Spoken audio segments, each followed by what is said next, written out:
All right, just to start things off, why Harding? How did you end up at Harding? Well, I came over here because I wanted to play sports. I had scholarships out in Oklahoma. Harding was starting the first year of return to intercollegiate sports at that time, and they came back in with basketball, baseball, and track. So I came over and tried out for the basketball team and made it. Now, we were non-scholarship at that time, but it was a great experience for us, Billy. I mean, most of us who were on the team at that time had not played in big-time programs, you know, and we were just a bunch of country kids trying to learn how to play sports, you know, and I thought it was a wonderful opportunity to be here at Harding College then, to benefit from all the training and the education and the atmosphere of the campus. And I thought, well, if I can combine that and play basketball, I'm going to do it. So I left my scholarships out there and came over here, as I said, and tried out and made the team.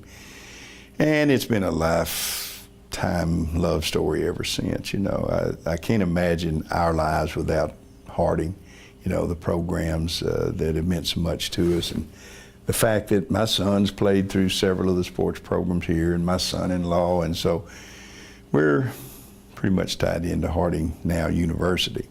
But it was Harding College back then, and we truly loved it, still do. And what about football? Now, football came along in '59 when I was a junior. I'd already played 2 years of basketball and had lettered 2 years in track. But I always thought and knew really that I was better in football when I was in high school. And so I jumped at the chance to play football when they reinstituted that program. And in doing that, because I was able to participate in 3 intercollegiate sports for the last 2 years here, football, basketball, and track, you know. So I wound up getting, I think, 10 varsity letters from the program over that time frame. And football was special because, and I think it's still special. I mean, I love sports in general, and I think all the programs where you're competing against people really teach you a lot. They really offer a lot of life lessons, you know. But football there's just something special about that. And I guess it's because of the actual blood that you spill and the sweat that you pour out and the camaraderie that occurs in the locker room and the team value itself. And you get that in most sports, actually. But football was something special. And besides that, we had one of the finest coaches at the small college level that was ever created in Carl Allison. Carl Allison was a hero of mine. He played for the University of Oklahoma. And I remember his name. And you being from Oklahoma. That's right. I remember his name all through those years of growing up. I mean, he was a major talent. And when I heard that we were going to get to play under him, I thought, man, there can't be anything any better than that. And there wasn't. He truly was a great coach. And I think of all the coaches that I ever had through high school and college, I'd have to put him up there very near the top of the stack, you know, because he was an exceptional guy, knew the sport, encouraged us, kind of sympathized with us when we got our tails kicked, you know. But he was a great athlete and a great coach and a great leader and a good Christian man. And that counted more than anything. What was traveling like back then? Well, in basketball, whoever had a car, you know. There was no bus, you got a car. There was no, we did take a bus trip or two, but generally we made our basketball trips in either Dr. Joe's car, Joe Pryor, or Hugh Groover's car, and then usually there would be another car, maybe one of the players would have one on campus, you know. So we usually went around the state. It was the old AIC then, which were primarily the Arkansas schools. So we went around the state in 2 or 3 cars, you know, and we'd make it there. And football-wise, was there a bus? Football-wise, there was. Okay. We had a bus by the time we got in that program because, of the number that you had to carry. So we were able to use the Harding choir bus, a cappella bus. So they'd already purchased a bus for getting that a cappella group around the country, And we were able to use it during the football years. That 59 team, I know there was a reunion not too long ago. That 59 football team has a special place, always will have. What does that mean to you to have been a part of that and just with your teammates? Well, of course, I think you've been around some of our gatherings, Billy, and I'm telling you, it's amazing how the stories have expanded and all. But the guys that I played football with that year and the next year too, today, 60 years later, remain some of the closest friends I have on this earth. I could almost tear up just saying that and thinking about it, but we formed such a close, tight-knit bond that still in all, I think most of the guys that played for that team would say that. And it's not because we were great football players. It wasn't because we were blowing people off the football field. It wasn't because we were dominant in any way. But we believed in each other, and truly we became a band of brothers and still communicate with each other frequently. And I think most of us right now would give everything we had to any guy that played on that football team. And it was a great experience for us to bond together like that. And in recent years, in these reunions, we've kind of got saying, we were number one. And we were number one. But it wasn't because we won the conference or we were very good. But we were the first people to come back to this campus and play football for Harding College. And so as I've reflected back on this season we just finished up in 2016, I think, well, we were number one. We did start it, and I think that season last year for these guys was the culmination of a lot of blood and sweat and tears, through 60 years. And so it was really gratifying to me to be on that field through that season and to watch those guys compete because they were a good football team last year, and I was very proud of them, and I think it was because of the team of 59s where it all started. We never played very well. We didn't have speed, talent, or anything else that constitutes the makeup of a great football team. But we believed it in each other, and we had each other's back, and we would still do that today. If we could get to the football field and get in a stance, we'd probably prove it to you. Well, and you've given so much back to the program. Team doctor, how did that come about? The team doctor that I succeeded was H.C. Palmer.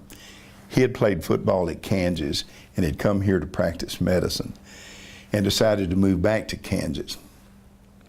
And I was flying a lot then. I had my own plane, and I was down in southwest Arkansas, which was near my home in Oklahoma. And I was flying back and forth to the campus because they had just started the nursing program and did not have advanced degree people in that program. So they were asking the doctors in the state who were friendly to Harding, to come up and lecture. So, and I got on a regular rotation with him, so I'd fly up here and do my lecture and then fly back to DeQueen where I was practicing. And out of the blue, Coach John Prock, who was head coach then, called me and said, H.C. Palmer has moved back to Kansas. Would you be interested? And I thought, let me think about that, Coach. Yeah, I'm interested. And it was just almost that immediate. And I had a good practice in DeQueen. I mean, I thought that was home, really, because it was not too far from where I was raised up over in Oklahoma. But he offered me that opportunity, and we knew that our kids would come to Harding. It was one of those, you can go wherever you want to, but if we pay for it, you're going to Harding. And so we had them locked in, and we knew they were going to come, and we thought, well, all of our kids are going to be there ultimately through the years. Let's just go watch them grow up, which we have.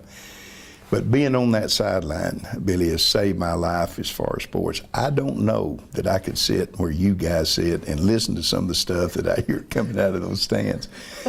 And being near the players and being in the locker room and smelling the sweat and smelling the blood. I don't want to sweat or bleed anymore. But being part of that has been special to me. I mean, it's been a great, great privilege to do that for these guys. And it's all been volunteer. I mean, I hadn't made a fortune doing it, but I would do it over and over and over again if I ever got the opportunity to do it. What is the City football and athletic training facility? What does that mean to you to be able to get back there? Undeserved. If I could say one word about that project, Billy, I'd say that was an undeserved honor. I mean, Coach Huck approached me about doing that, and I told him, Coach, I said, I'll contribute to it. I'll help any way that I can on it, but I do not want my name to go on that building. But his ploy was, well, we need somebody's name so we can ask these football players to donate to it. And so, I watched Huck play football, so I was probably the longest contiguous string in the whole Harding football program because I'd played on the first team, came back here, and all through those years I'd watch these guys play. So he said, you're the only guy that they'll know who's up here anymore. So I said, well, if you think it's important to sell that to the football players across America, I said, I'll be glad to let you do it. And of course, it's still, when I'm driving out here on pleasure, I don't look down here because I'm afraid I'll see that building with my name on it, because I do not deserve it. But I am obviously honored by it, Billy. It really was a great thing. I know I've had some great times traveling with you. Yeah. Talk about some of those trips. I mean, even not playing, but then post playing, and now as team doctor. Yeah. We've seen some great games and had some great trips, and I know there's a tremendous closeness between you and Dr. Gaines. I sort of say that's the unifying figure right there is Cliff Gaines, and I think I've seen more football games than anybody else at Harding except Cliff Gaines. I mean, and he knows everything about everybody, Billy. I know you've talked to him on interviews, and he's reading those stat sheets, from the time we lift off to the time we get back, and it's truly been an inspiration to be around Dr. Gaines. And then, we're retiring these college presidents out pretty regular now. So, but we've been able to sit with 2 or 3 different college presidents there, and of course, Mo, your partner in crime.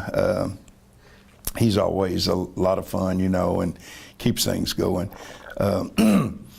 We're able, with the new equipment that Harding has, I mean, you play a football game anywhere and we're going to be there in a little bit, so that's been marvelous. And especially me as a practicing physician, to be able to get around the country and around the state like that, I really have been appreciative of that, because it converts into a few hours what would be a long weekend, which I know that's what you guys usually do. But man, to get in that plane, get up there, dig moat, listen to the presidents talk, and share in Cliff Gaines' wisdom has been a special. And one more thing about Dr. Gaines. Talk about his competitive spirit, because, I mean, you've known about that for many, many years, and I love hearing the stories about his competitiveness. Oh, yeah. Cliff, one of the big sports that we used to do when I was a student here was 3-on-3 basketball. There was no, Cliff Gaines, his hands, have you ever looked at his hands? They're huge, and he used them to maximum effectiveness playing 3-on-3. I mean, he would beat you up, and he would beat you any way he could. And, and of course, in those days, we were calling fouls on each other. Well, you're going to call a foul on Cliff Gaines, But he was very competitive in handball, softball, basketball, and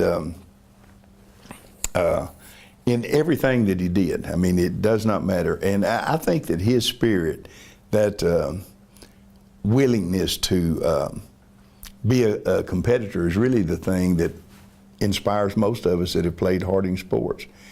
You know, I was the sports editor of the yearbook, I think my senior year, maybe my junior year, I don't remember.